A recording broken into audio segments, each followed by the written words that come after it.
Hey all you cats and kittens and all you non-binary fittins, it's your boy, DBiddles. Welcome to Chatbots.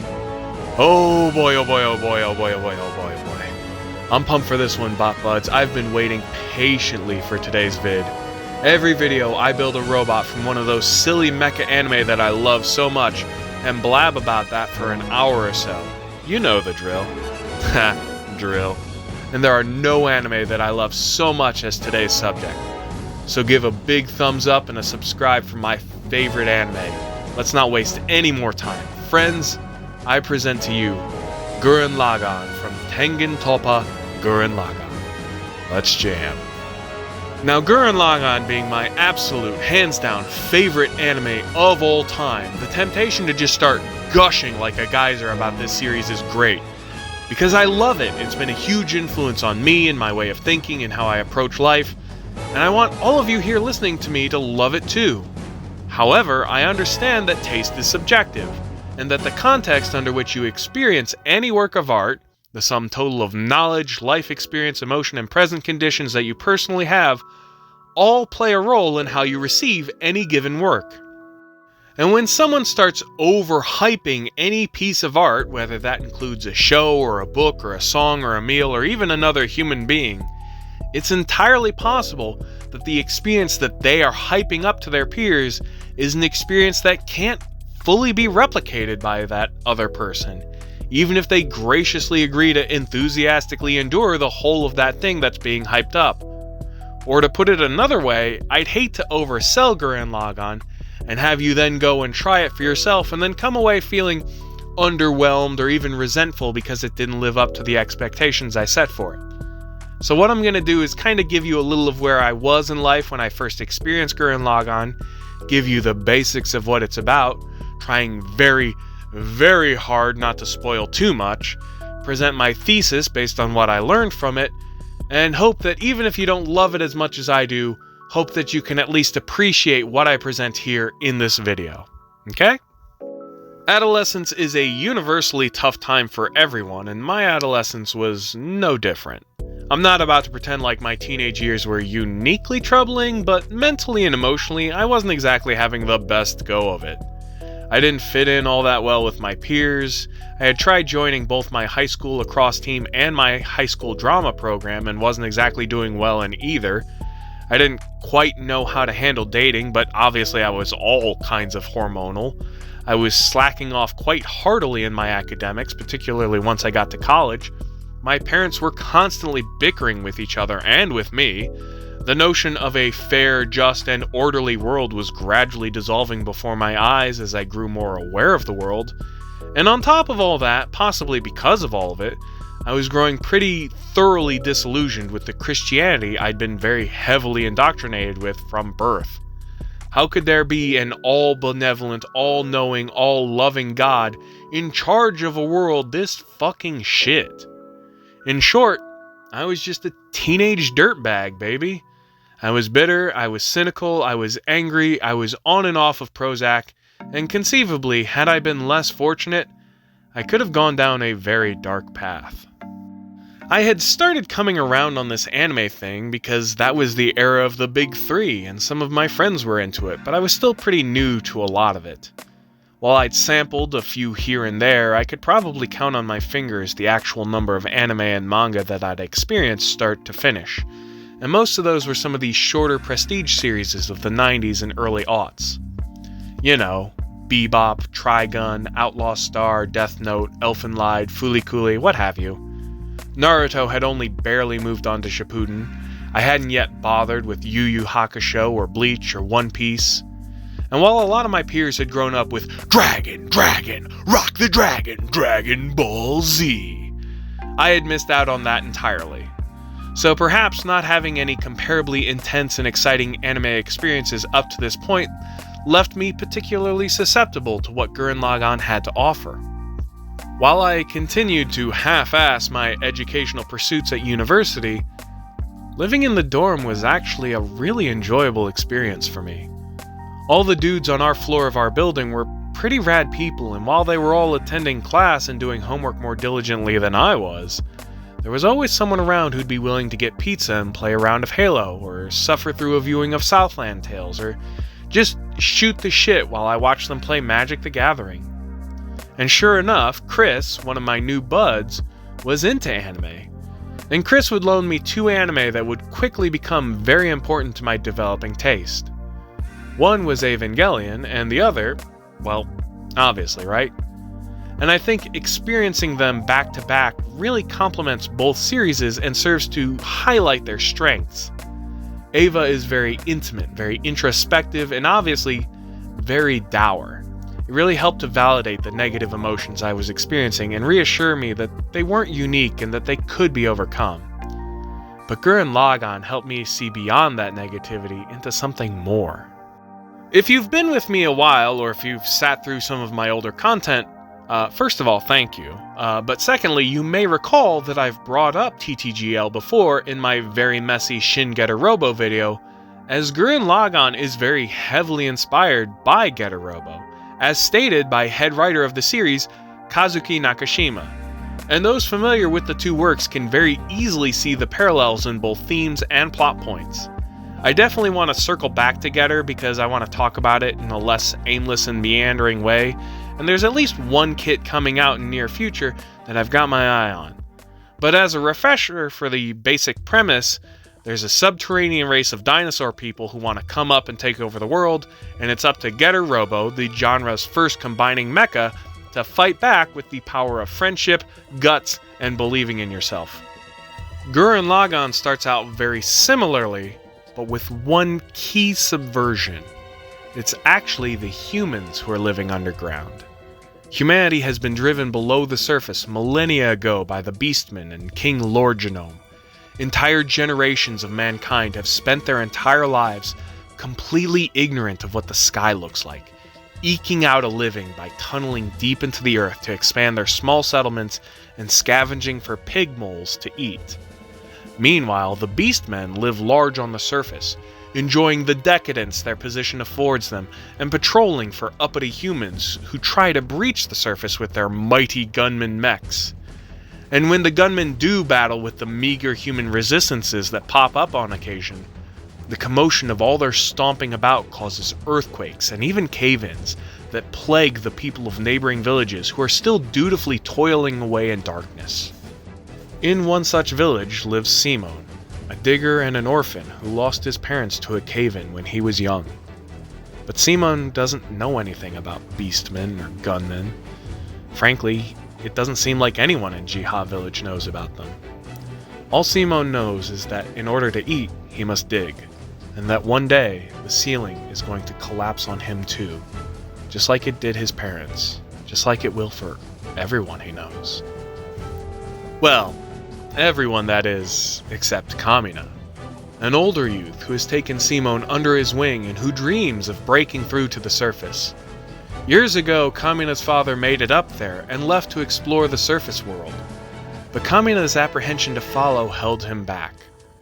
But since then, Kamina's grown into a boisterous and outspoken young man who concocts ludicrous schemes to escape the village and look for his father with Simon's reluctant assistance. Kamina's gutsy and determined, but seemingly not that bright, with all his loudmouth bravado, half-baked plans, and talk of this fabled surface world coming across to the rest of his village as the ravings of a madman, until the day when a gunman comes crashing down through the surface whilst doing battle with a rifle-wielding young woman named Yoko. Simon and Kamina come to Yoko's aid by piling into a tiny gunman that Simon found buried whilst digging, and that seems to react to some tiny trinket that Simon also found that acts as an ignition key for the mini-mech. Kamina proudly christens this puny mecha Lagann, and with Simon intuiting the controls, it produces a giant drill with which they repel the enemy gunmen and ascend to the surface. Drills and spirals are a very prominent and obvious theme in Gurren Lagann, outside just being the trademark weapon of our heroes. The gunmen are all powered by spiral energy, an inherent force generated by sheer willpower, or fighting spirit, as Kamina likes to call it, and it seems to only be limited by the determination of the pilot. The Beastmen, however, seem incapable of generating it on their own, only able to subsist off the spiral energy granted them by Lord Genome. But like an actual spiral, this energy starts small and gradually increases in size and scale, winding ever outwards, not unlike how a drill starts by spinning and creating a tiny indentation that over time can become a massive hole. "Yours is the drill that will pierce through the vaults of heaven," Kamina says to Simone, obviously a reference to how they drilled straight up to the surface at the start of the story, but also possibly as a challenge to what Simone might still accomplish. Tengen Toppa actually translates to heaven piercing. Many of their battles follow a familiar cycle that you see in all types of similar fiction, mecha anime, shonen manga, and others. A new enemy appears and sets our heroes on their back feet, but when all seems hopeless, they rally, find the strength to push back, and overcome their enemy with a force that exceeds what they previously thought possible. "Speed on! Gurren Lagann! Just who in the hell do you think I am?" Cycles and revolution are another theme in Gurren Lagann. And like with spirals, the breadth of their scope constantly widens, plunging to deeper and deeper depths, before ascending to greater and greater heights. The stakes are constantly expanding in Gurren Lagann. And let's not forget that the word revolution can refer to two meanings: to revolving, but also to revolt. Nobody embodies this revolutionary spirit quite like Kamina. The man has boundless confidence that seems to defy all good sense and all careful rational thought, plunging himself into whatever deranged idea pops into his head. "Kick logic out and do the impossible!" he shouts, urging his cohorts to follow him as he tries the next crazy idea. And oddly enough, it works more often than it doesn't, even if he's pulling his ideas completely out of his ass. It's almost like he's read ahead in the script, or like he has some kind of genre savvy for mecha stories. After escaping Jiha Village, the trio are beset by gunmen, but they're able to escape with some help from Ryoko's comrades, who have a burgeoning resistance movement on the surface. And immediately, Kamina's reckless dreaming sets in as he aims to steal a full-size gunman from the Beastmen, a plan everyone is certain will fail. There's no way for them to isolate and incapacitate a single giant mech, there's no way to then climb into one and seize it for yourself, and once there, there's no way to know how to use the damn thing. And yet, it somehow succeeds without a hitch, and now his Gurren fights alongside Simon's Lagann. Later, when facing down a more skilled gunman pilot, Kamina starts posturing to his enemy and uses Gurren to pick up Lagann, claiming that the two mechs will combine, and he proceeds to literally smash it into his own mech. And despite not possibly knowing that this could happen, the two gunmen miraculously knit themselves together to form the titular Gurren Lagann, a mech whose power far exceeds the combined might of the two separate mechs. Don't believe in yourself! Believe in me! Believe in the Kamina who believes in you!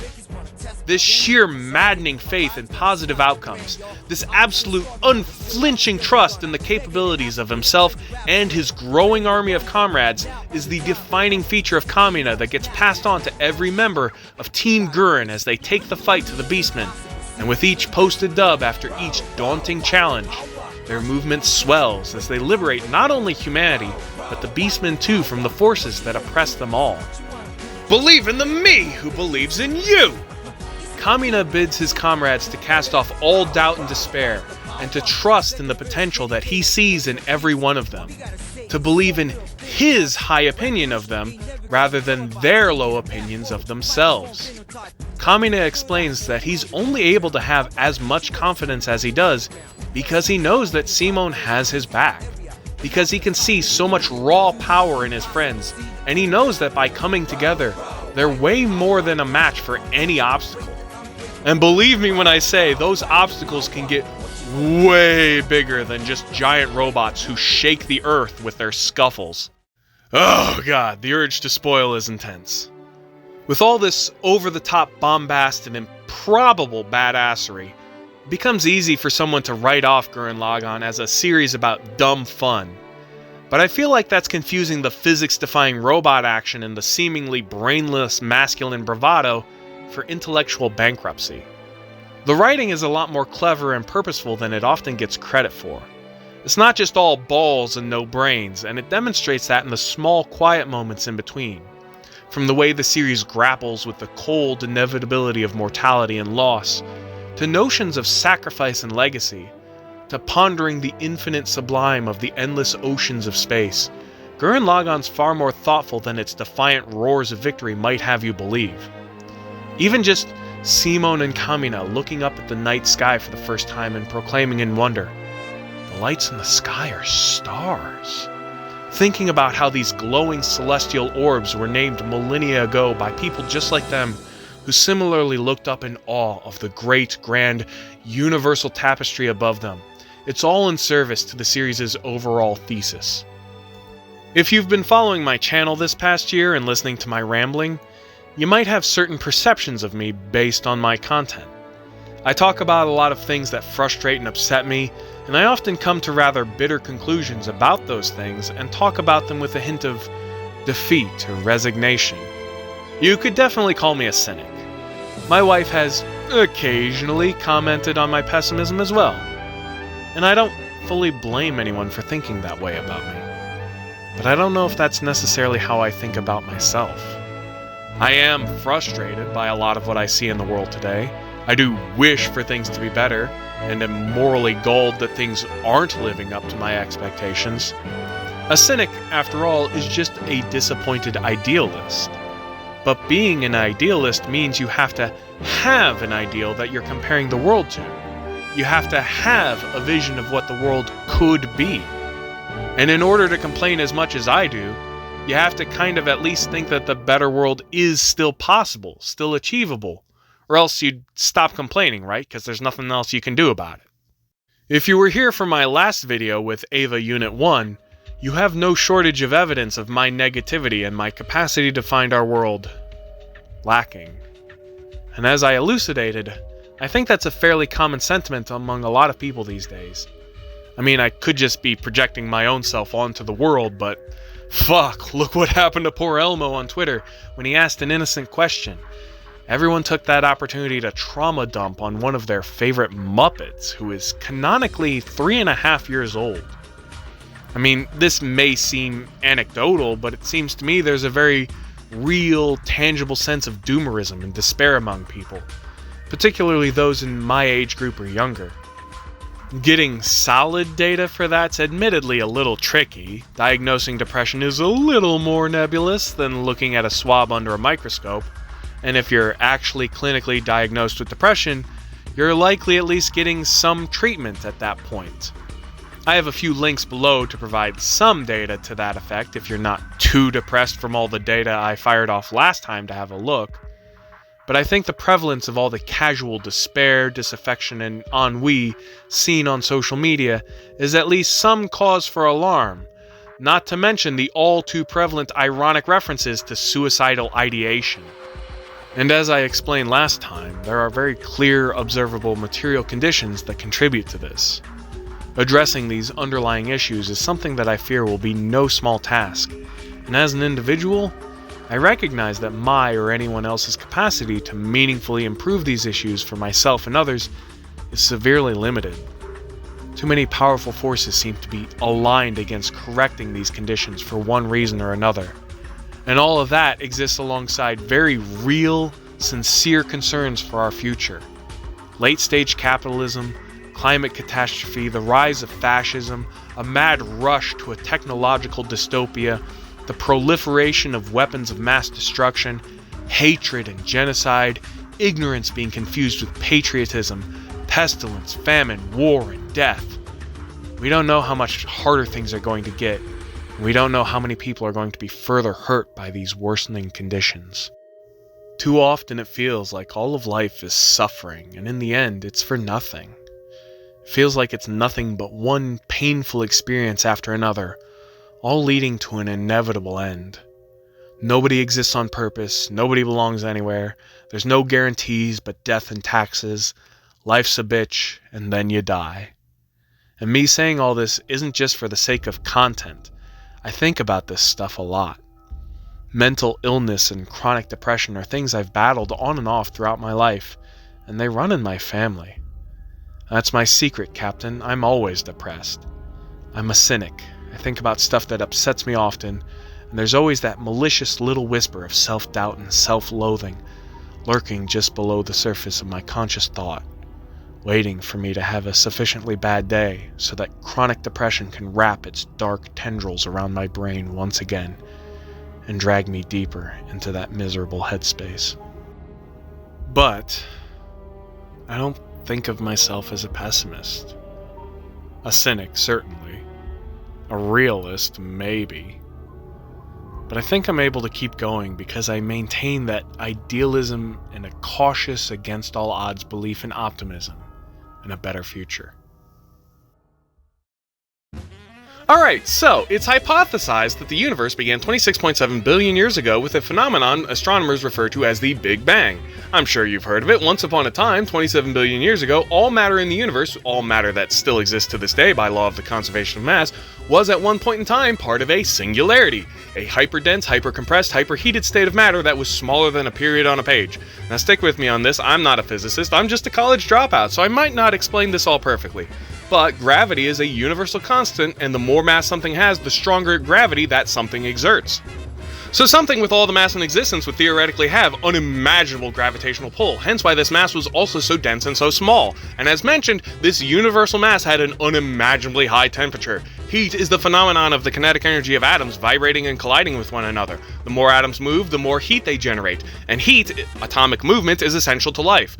All the atoms in existence crammed together in such a tiny finite space, there's gonna be plenty of movement and collisions. The singularity was a swirling, spinning mass of atoms that were getting hotter and hotter and hotter. Atoms bouncing off each other create friction, create heat, create energy that pulls them away from each other, and those atoms get drawn towards space where there's less concentrated atomic movement, fewer other atoms to run into, more space to spread out. That's the first law of thermodynamics. Energy is not created or destroyed, it just disperses, and those expanded spaces between atoms manifest in thermoexpansion. Things get hot, they get bigger.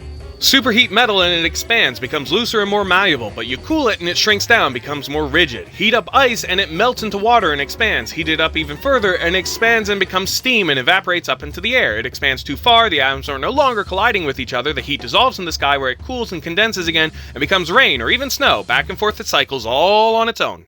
Now, as all this matter went flying off in all directions, it gradually cooled and coalesced into the celestial bodies we know today. Planets, asteroids, moons, nebulae, comets, galaxies, black holes, quasars, gas clouds, dark matter, and stars. Some of those you'll notice are hotter or colder than others or have more mass and hence more gravity than others. Some of those get caught in the gravitational pull of each other and end up in orbit of each other. All these objects hurtling through space in a way that mirrors the atoms that make them all up, replicating each other on the macro and micro scales. And just like all these celestial objects are like the atoms of the universe, so too are all the things that exist on them. The organisms, the elements, the flora, the fauna, all of those are like the atoms of the planets. Isn't it remarkable how through random improbable chance, against all odds, matter forms itself into all these disparate forms that all somehow find a way to function? Though I suppose we could chalk all that up to probability. You may have heard of some variation of Murphy's Law. Any conceivable outcome, no matter how improbable, is inevitable, given enough time and enough opportunities to occur. So for example, if I balanced a stack of 10 quarters atop the back of my head and told you that I could fling them up, do a backflip, kick all 10 of them out of the air with that backflip and have them all land together in a stack all heads up, you might quite reasonably assume me to be a fucking lunatic. And yet, if I repeated this exercise over and over and over, day in and day out, eventually it would occur. It might take me a seriously long time. I might have to practice and get my coordination up to the level of some kind of Shaolin monk, but one of those times, if only by sheer dumb accident, it would happen. Maybe the conditions were just right, maybe the stars aligned just perfectly, maybe I just got really good at flip kicking quarters, maybe the gods took pity on my dumbass, who knows? We like to call these impossible, improbable instances miracles, but miracles are just a cozier term for the statistical phenomenon of Murphy's Law. Some hyper-specific movement of all the relevant atoms happened to bring us to this result, and they all just moved in the right way at the right time under the right conditions, and the results speak for themselves. And if it can happen once, surely then it could happen again, right? Maybe it even becomes more likely to happen. It's why the universe made not just one star, it made trillions of them. And it's why there's not just a single Labrador Retriever, there's a bunch of those running around too. Think about how complicated the anatomy of a Labrador Retriever is, how precise all the measurements of its body need to be, how exactly perfect every part of it needs to function and interact and be constructed in order for it to pant and fetch and roll over and rummage through your trash bins to sniff out and gobble up your discarded fruit rinds. If you were to try to design a dog that did all that from scratch, from the ground up, how long would that take you? How much trial and error? Just imagine all the innumerable, seemingly insignificant, impossible to perceive or predict movements of the atoms that had to occur in order for this to happen by nature, to happen by accident. Making it happen at all is fantastically unlikely and improbable. It's a miracle. The number of atoms in existence bouncing around, all of which have some impact on the material world, all of which cause matter to move this way and that, cause matter to form in this shape or another, to make something like a volcano erupt, or make a tree grow pineapples, or make salmon swim upstream. It's a number so vast, so huge, so incomprehensible. The human ovaries contain on average 1 to 2 million eggs from birth. We'll split the difference and just say it's 1.5 million.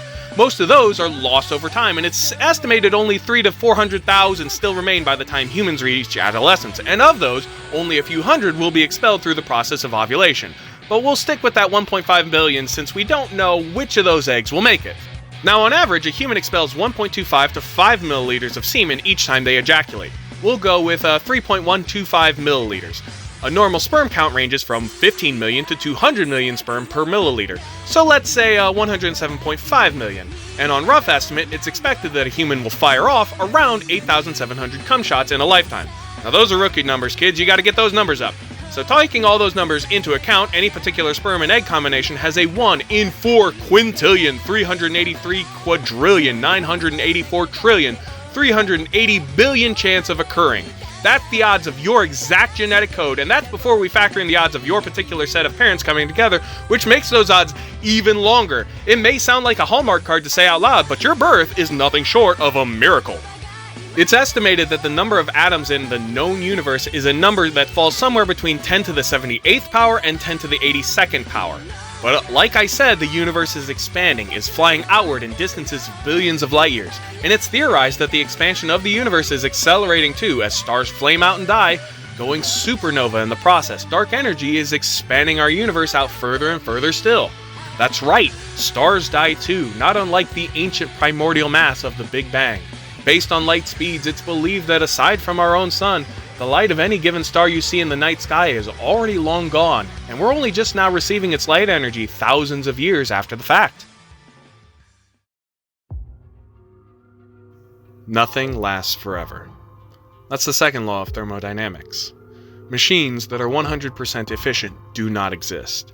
If any desirable outcome is possible, given enough time, the same is true of any undesirable outcome.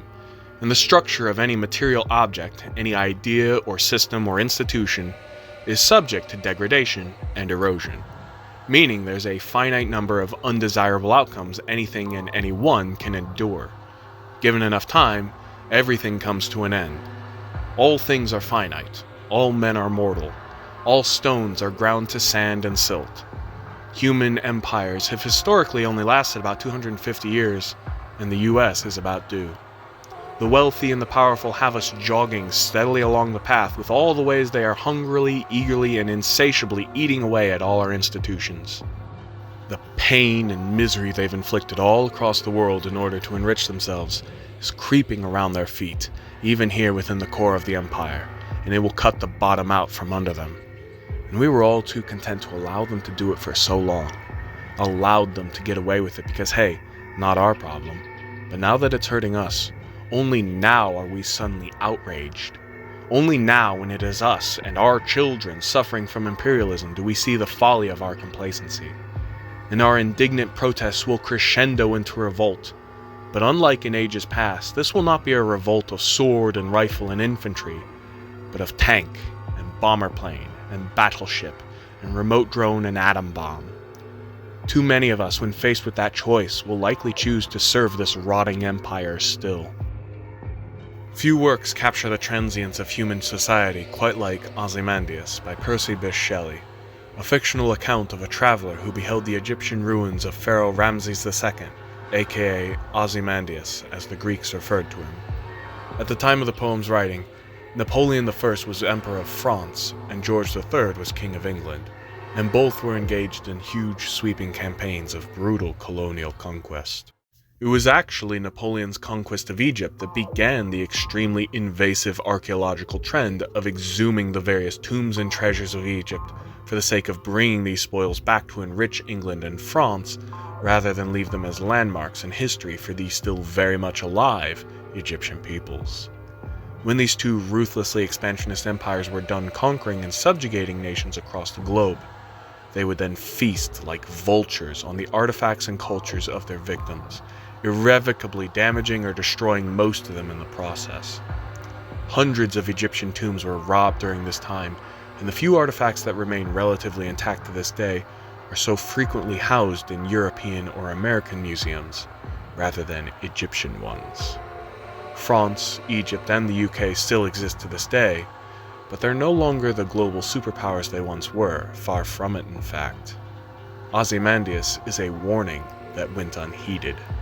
Consider that as I read the poem aloud.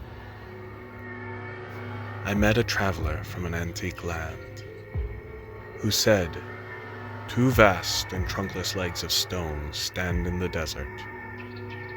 Near them on the sand, half sunk, a shattered visage lies, whose frown and wrinkled lip and sneer of cold command tell that its sculptor well those passions read which yet survive. Stamped on these lifeless things, the hand that mocked them, and the heart that fed." And on the pedestal these words appear: "My name is Ozymandias, King of Kings. Look on my works, ye mighty, and despair." Nothing beside remains. Round the decay of that colossal wreck, boundless and bare, the lone and level sands stretch far away. The legacy of this kind of destruction continues to this day in the form of the American superpower. The ongoing Israeli genocide of Palestine is but one of the many forms this has taken, and the powers that be seem to show no intent on stopping or even slowing this effort. Joe Biden can privately condemn and curse Benjamin Netanyahu all he wants for making him look bad in the lead up to an election. He still dutifully signs billion-dollar aid packages without hesitation, while the majority of American voters find this conflict increasingly distasteful as the death toll surpasses 30,000 with no end in sight. For all the Democrats' claims of wanting to preserve American democracy from the Republicans, they still align on most of their policies despite running and being elected on the opposite positions, as evidenced by recent policy regarding our southern border. And while the Republicans are taking steps to crown their orange buffoon as king in 2024, their liberal opposition is canceling the primaries so that no one can challenge Biden on his dogshit administration. So much for preserving democracy. The sands of time claim another victim. People like to say there's no solutions for these sorts of problems. The point of any system is to replicate itself, maintain itself, keep producing the same outcomes, uphold the status quo.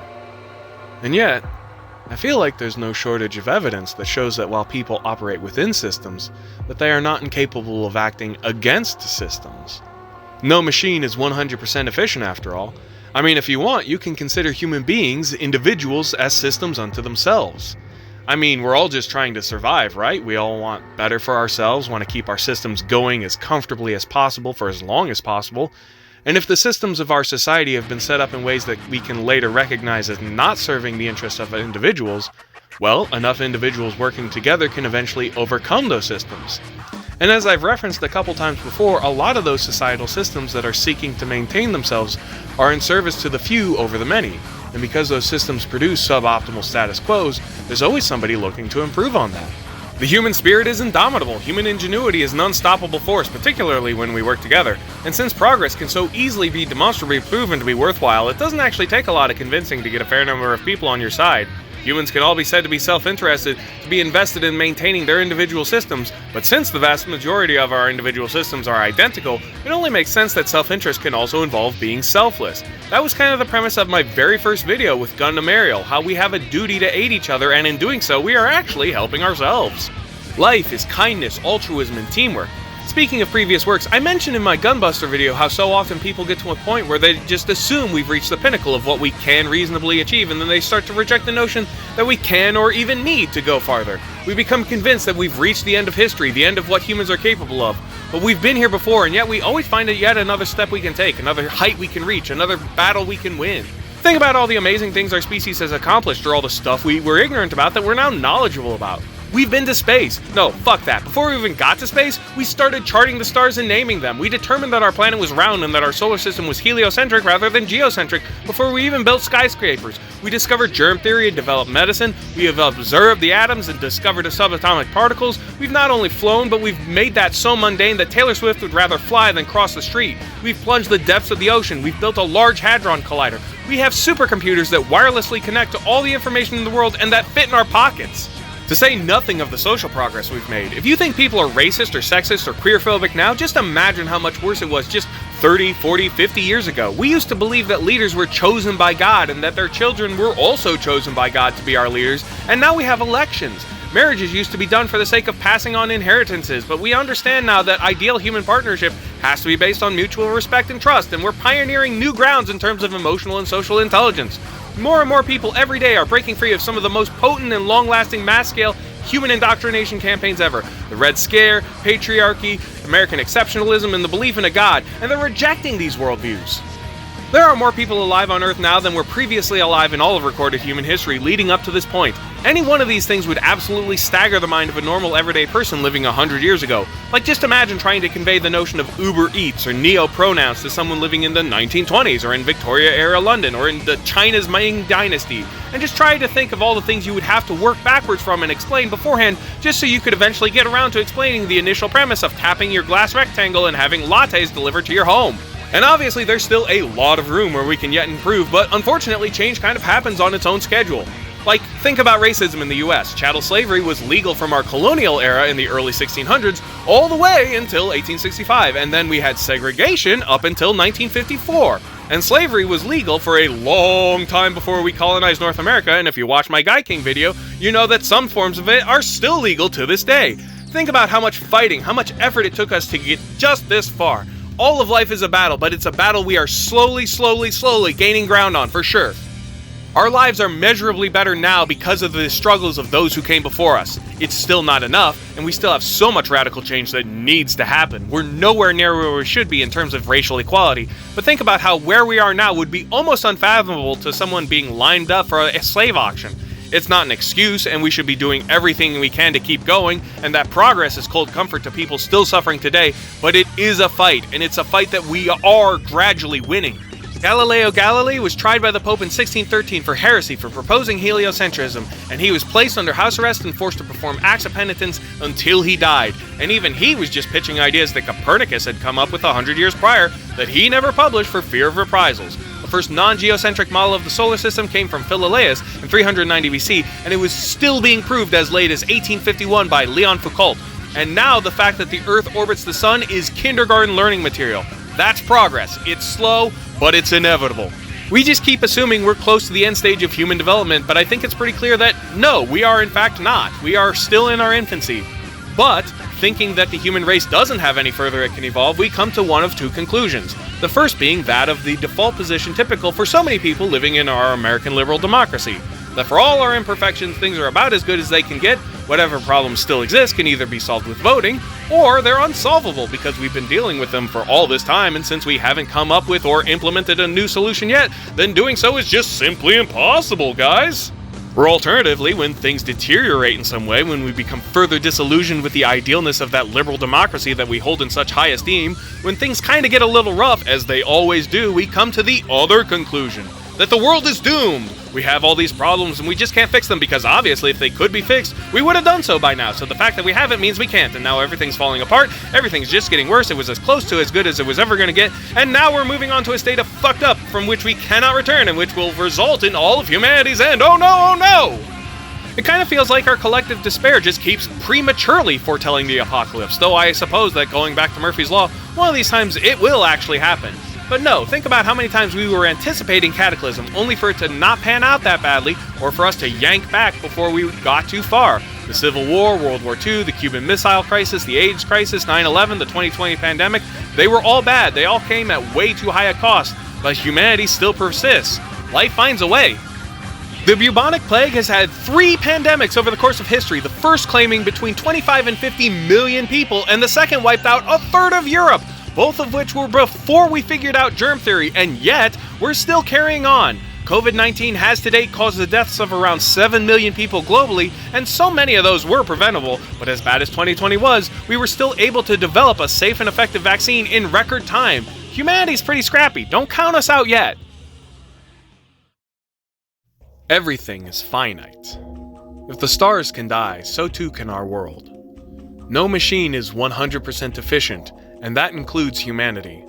We are not more important, more significant, or more tenacious than the giant balls of fire our planet orbits, whose heat makes our life possible. If that sunlight sustains us, it can just as easily take us out. Hell, it might even be that our planet would be better off for it in the grand scheme of things. All those instances I mentioned where seemingly our backs were against the wall were perils of humanity's own creation. And disease can be thwarted with geographical quarantine and the process of becoming endemic. Flukes, in other words.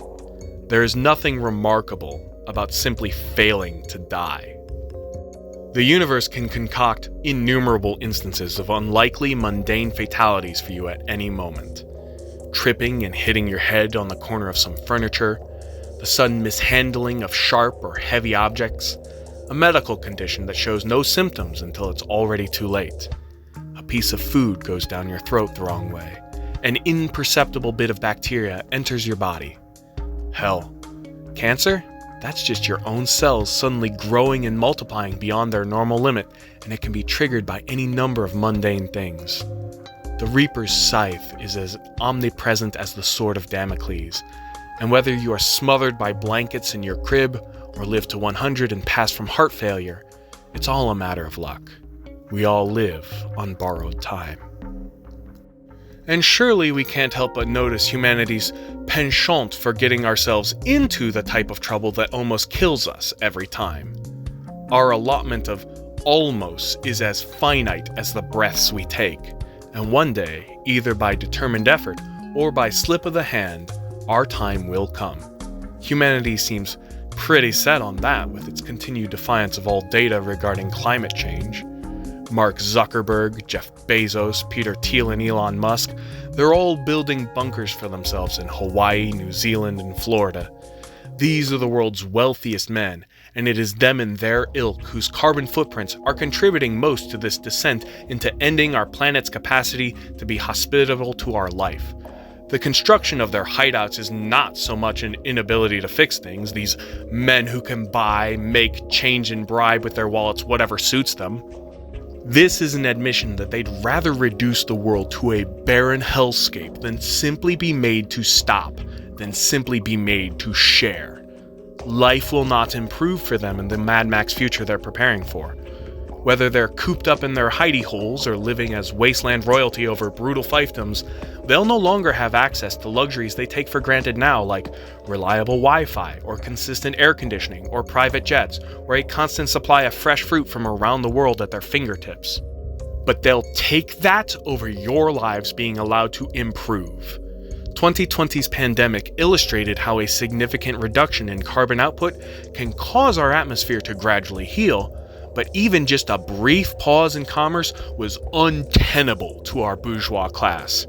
They did not fear loss of jobs or a scarcity of goods in their own lives, but even the massive government subsidies for temporary loss of business and the forgiveness of mishandled PPP loans in order to save lives was insufficient for them. The thought of us living at home, not slaving away for their enrichment, enraged them. Earth's ability to sustain life is so fragile. The equatorial regions of our planet are much hotter than our poles simply by the slightest proximity to the sun.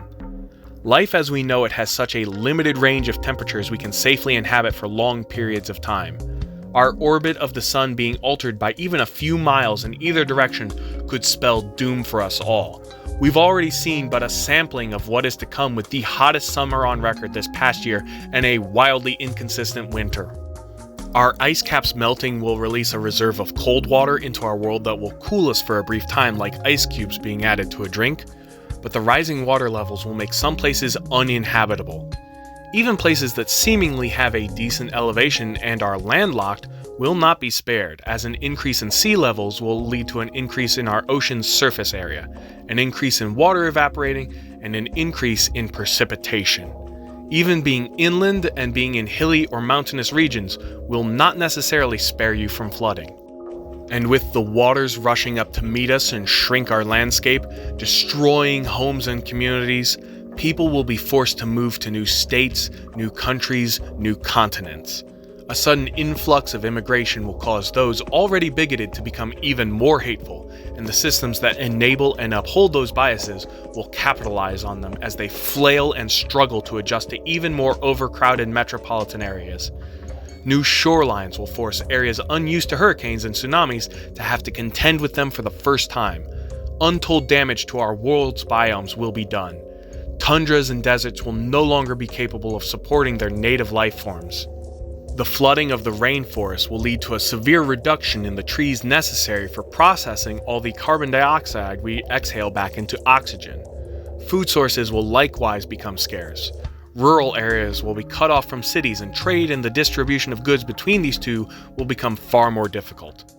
Boats and planes will become more essential as land traversing freight lines become less practical, which won't halt our consumption of fossil fuels.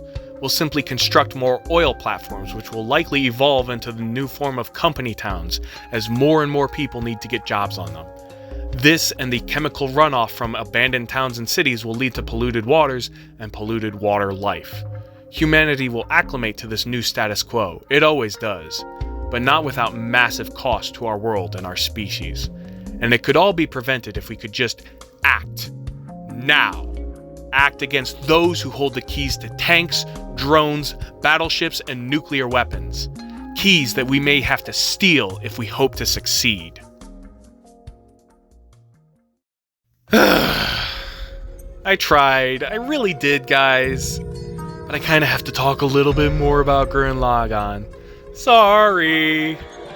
In the penultimate episode of the series, Team DBiddles is in dire straits, facing off against their adversaries, the Anti-Spirals, an ancient race of peoples who at one time harnessed the power of spiral energy, but feared that misusing it, whether it be them or another species, would lead to that civilization overtaking the entire universe like a cancer, bringing ruin and despotic terror to all worlds. And so, the Anti-Spirals halted their progress. They put their entire population into a suspended animation state. They merged their consciousness into a hive mind, and they set themselves up as an automated counteragent to surges and spiral energy. And they visited Earth once before. They decimated the human population, and they put Lord Genome, a defeated and shamed Earth soldier, in charge of keeping civilization from ever rising up again. Hence the Beastmen. Hence the underground settlements, hence everything our heroes have faced thus far. And as our heroes strive to rally against them, struggle to break free of the extra-dimensional labyrinth which imprisons them, possibly one of the most famous tracks from the Gurren Lagann soundtrack plays over top of it, entitled Libera Me from Hell. It opens with an opera singer who sings long, haunting, melancholy notes in Latin. Requiem aeternam, dona eis, Domine. Eternal rest grant them, O Lord. But as these opening lines fade, a chaotic string of piano notes follow. Up and down, round and round they dance, followed by a rising chorus of defiant rap lyrics in English. Do the impossible, see the invisible, touch the untouchable, break the unbreakable. Kamina throughout the series refers constantly to men, to manly things, and compares all sorts of stuff to a man's soul. Drills, volcanoes, pride. It's not really a gender thing, rather a reference to humanity in general. One of the other tracks in the OST is entitled Rap is a Man's Soul, and it's got the same lyrics used in the refrain here. Hip-hop, like a great many music genres throughout history, sprung out of disaffected and oppressed youth cultures as a means of expressing their discontent and criticism of broader society. Gospel, jazz, country, rock, metal, punk, grunge, all of these at one point the anthems of youth in revolt, a creation meant to express vitality despite their hardship and a yearning for change and freedom. It's a cry out that their light, their hope, their art cannot be crushed by the powers that be. If you think about it, all life is an act of defiance against the very entropic forces of the universe. So much bad stuff happens in the world, so much pain and sickness and death. Living is a direct opposition to the forces of the universe that strive for stillness and calm and gravity. Living is hip-hop. The opera singer bellows back in Latin, pleading once again to God for mercy, begging to be spared. Deliver me, O Lord, from eternal death. On that terrible day, on that day, the heavens and earth will be moved when you will come to judge the age by fire. I dread and tremble for the scattering to come and your wrath. It is a spineless call for others to bend the knee, to cast themselves on the ground in obedience and submission, to surrender to powers far greater than them that they have no chance of opposing.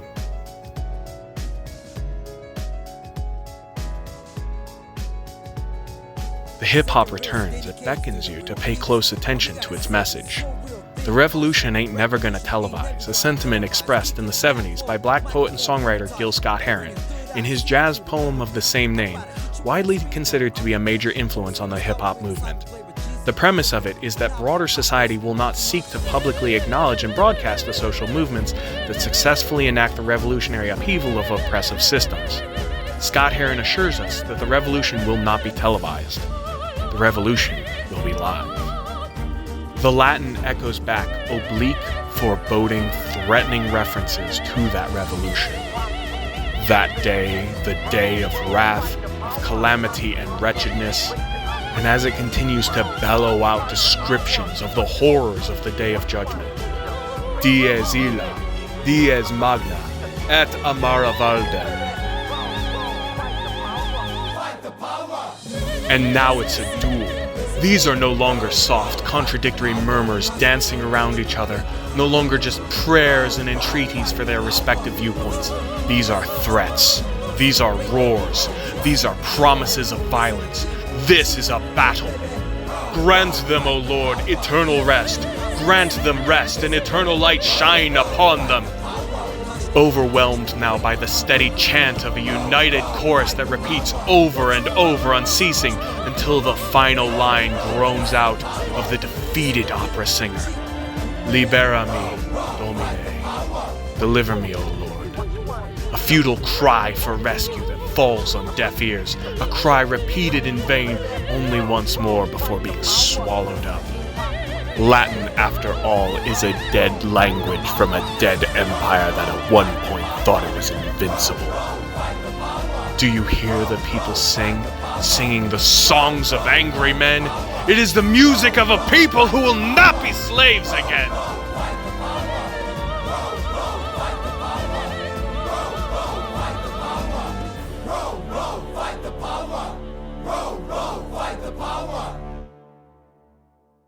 There is nothing more hip-hop, nothing more defiant of evil, nothing more revolutionary against a cold, cruel, uncaring universe than creating, loving, giving, laughing, sharing, making friends, having fun, hoping, inspiring, fighting back against oppression.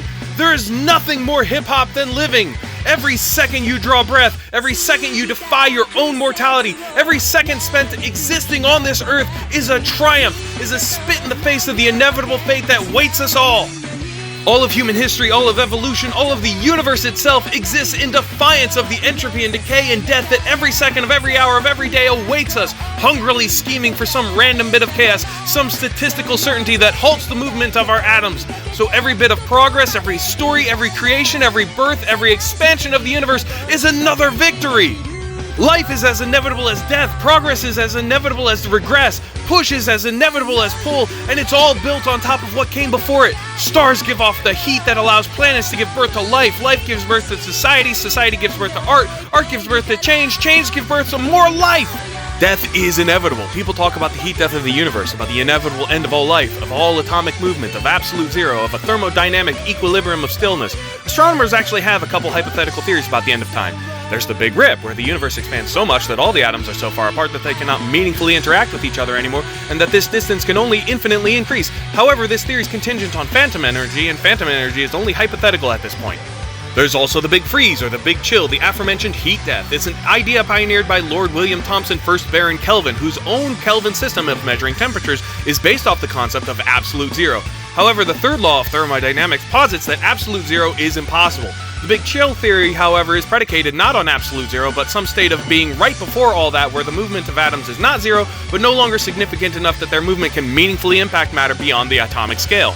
But Kelvin also conceived of the heat-death paradox, which disproves the idea of an infinitely old universe forever frozen in time. Though there really is no telling what could happen, it's all hypothetical. We're not even sure any of this is physically possible. It's all just stories we're telling ourselves to make sense of it all. It's all just us believing in something just because we need something to believe in. There is one more theory though, that's the Big Crunch, the belief that the universe will end with the opposite of the Big Bang, where the expansion of our universe is finally halted and then reversed when the movement of atoms is no longer able to resist the gravitational pull of everything and are all drawn backwards, contracting the expanding universe. All of matter would collapse in and on itself, converting into a black hole, a quantum singularity. Well, what happens then? Well, some believe that the radiation of the stars would be so intense that before any of them actually connect with each other, they all burn up and the entirety of the universe becomes one giant fireball with a temperature of infinity that erases all of time and all of space. But another theory has all of that matter collapsing into a quantum singularity, only to then achieve a big bounce. I mean, think about it. A hyperdense white-hot ball of all matter in existence, all those atoms grinding up against each other as their combined gravity crushes them down. What does that remind you of? I don't know, kinda sounds like that Big Bang that started all this mess in the first place, right? That's right! All of existence is just one big, all-encompassing cycle, and the end of our universe could just be the beginning of a new one! Another cycle, another revolution, another hot, spinning, all-powerful mass of atoms. The universe is a drill, goddammit! All of nature is a constantly turning cycle, the circle of life, the food chain, cellular respiration, the water cycle, the four seasons, the rising and falling of tides, the rotation of the planets, the orbiting of stars. Spin on, Gurren Lagann! The proof of spiral energy is everywhere in draining water, whirlpools, ferns, weather patterns, galaxies, phyllotaxis, mollusk shells, the Fibonacci sequence, the golden ratio, the fingerprints on your hands, the hairs on your head. You have spirals in the double helix of your very DNA! Just who in the hell do you think we are? You're part of the cosmic superorganism, a piece of the oversoul, a single cell of God himself. You're part of a motherfucking giant super robot that's as big as the universe. How can you not be geeked about that?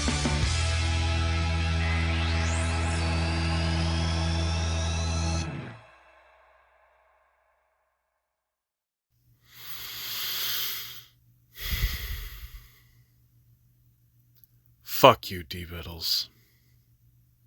Don't you see? The cycle just proves the meaninglessness of it all. None of that shit matters to me. My pain is the only thing that's real to me. But that pain doesn't matter to anyone or anything else in this grand cosmic scheme of things you're so fucking proud of. I'm never gonna accomplish anything. Nothing that matters. None of us will. We're not special. I mean, we're literally all just one of billions and trillions of souls that exist fleetingly on a doomed world. And then we exist no more. I have nothing to look forward to. Every time humanity has a chance to do better, we just fucking don't. I refuse to be part of your masturbatory virtue signal. We're all just dust in the wind, and you're just projecting toxic positivity while high on the farts of your favorite children's cartoon. It's just a story, and it doesn't have any effect on the real world.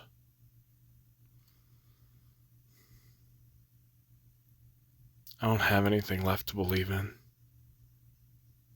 I just want to stop hurting.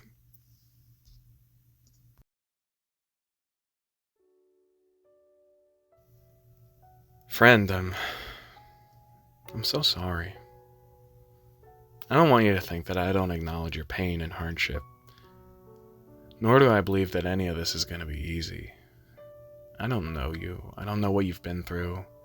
And I'm not going to tell you that you can simply bootstrap yourself out of this state, because I know that that's not how this works. I don't have any evidence for all the beliefs that I have. I guess you could argue that in exchange for the theism that my parents tried to instill in me, I've just kind of traded that for this hopelessly naive notion that history gradually arcs towards progress, towards good, towards hope. I traded one dumb fantasy for another, and I guess you could argue I feel smug about it. Maybe I'm just imagining the lights that lead me blindly through the dark. I don't know what'll happen to you, or to me, or to our world. I'm just a dumb guy on the internet who's too engrossed in toys and television to actually be taken seriously. Hell, I can barely explain the basic scientific principles I'm trying to present in this video all that well. But if you'll permit me, may I offer some quick observations? I mean, you've already made it this far into the video, you might as well, right? No matter and no energy are ever created or destroyed. I'm pretty sure I at least have that part of the science lesson right. All that ever was is all that ever will be, and it just takes different shapes and different forms over time. So it really doesn't matter in the slightest. All things are simultaneously brief and transient, while also being eternal and ever reoccurring. It's all just part of some endless cycle, and any significance is imagined, right? Nothing matters because it's just temporary. Nothing matters because it's eternal. Everything is equally insignificant. Death, be not proud. Your pain is significant to you because you feel it, right? If it was insignificant, it wouldn't bother you, but it does, right? I'm also going to go ahead and assume that there are at least a few things, a few people, a few ideas that you value, right? A few things that are significant to you that you would feel remorse or despair over their loss, right?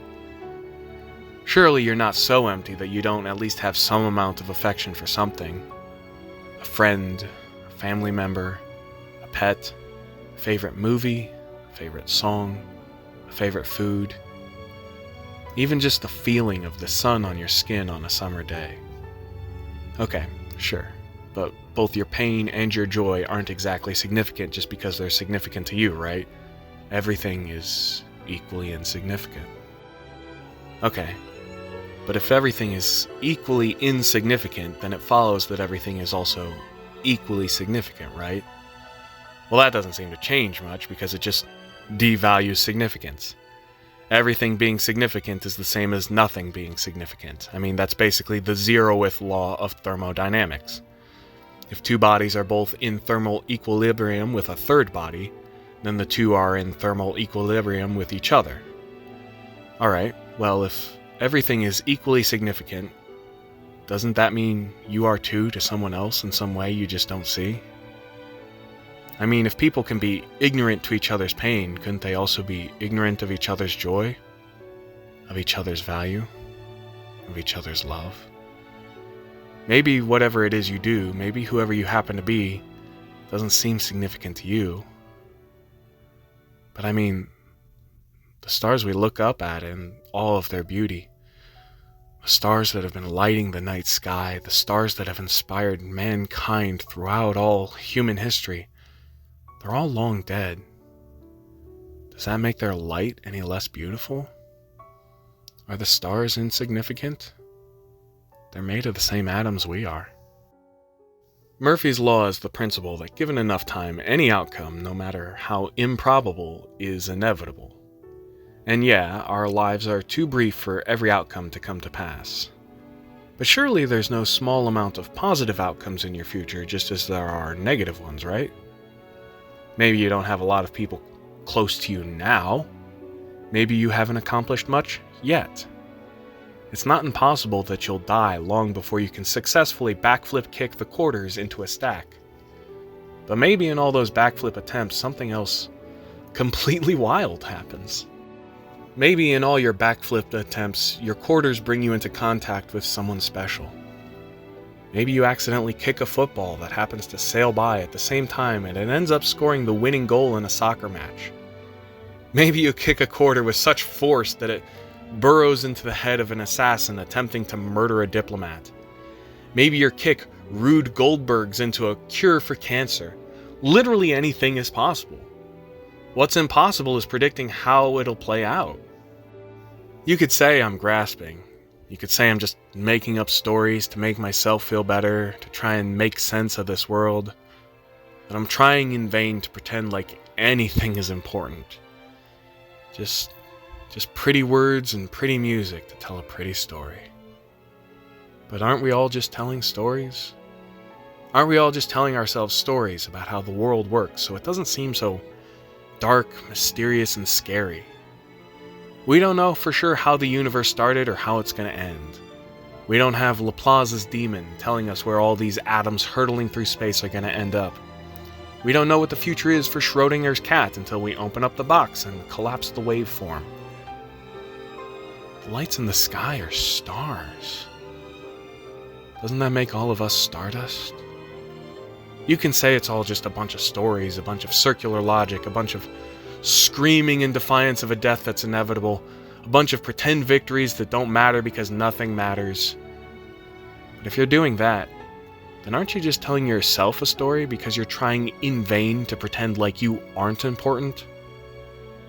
You're alive, and that makes you important. And when you're gone, you'll still be important for the simple fact that you were alive. That you were another piece of the puzzle, another stitch in the tapestry. If nothing matters, then everything matters. Everyone is important. You are important. The story's never over, just our individual parts in it. We all have our parts to play, and we have no idea what impact our part will have. But our lives today are better for the battles fought by those who came before. All these tiny things are turns of the drill, tiny etchings in the dirt that carve out the path of the future. Don't get discouraged because you don't see the revolution on television. The revolution is live. I'm sorry for whatever hurt you feel. I'm sorry the world feels so big and awful and scary. And I'm sorry you can't feel hope for tomorrow. I know I'm just an internet guy and I can't really do anything for you. Nothing matters. Everything matters. You can choose whatever story you want to believe in. Let me just offer you this for whatever it's worth. If you can't believe in yourself, if you just find that so difficult, if you just doubt yourself and doubt the world so much, you don't have to believe in yourself. You don't have to believe in change. You don't have to believe anything matters. You don't have to believe in a brighter future. But I do. That's the story I've chosen to tell myself. It's what I believe. I'm a cynic, I'm a critic, and I suffer from recurring bouts of depression.